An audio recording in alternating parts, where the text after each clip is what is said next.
What approach do you feel needs to be taken to tackle this emerging healthcare crisis? Barbara Starfield was a scholar of primary care at Hopkins, and she talked about primary care as first contact care.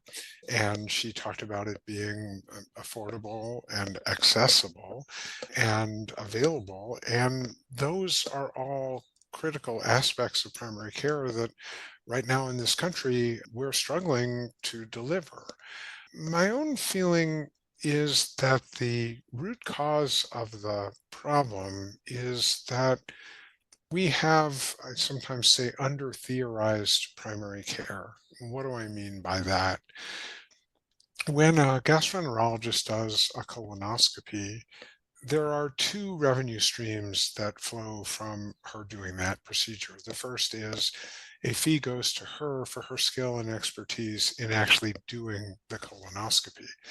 But then there's a whole other fee, which is actually substantially more, that flows in what's called a technical fee. And that covers the fact that she couldn't have done the colonoscopy if she didn't have a colonoscope and a table and a monitor and an assistant and cleaning the colonoscope. So we understand that in specialty practice, and we certainly understand it in surgical practice, that a surgeon collects a fee for doing a procedure working in a room that is bespoke design for him to work in, and he doesn't pay rent and he isn't paying the staff, but there are nurses handing him instruments that he didn't buy, and there they are. So we realize in healthcare that for skilled clinicians to do what they do, they need an infrastructure in which to do it or with which to do it. And I think in primary care, we've really under theorized that infrastructure, that the model we have of primary care, there's only one revenue stream. It goes to the doctor.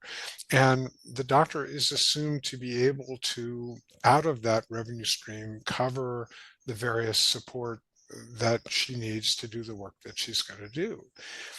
That structure was set at a time when what it meant to be supported was somebody to answer the phone, somebody to send a bill, somebody to weigh and do a blood pressure on a patient, and filing.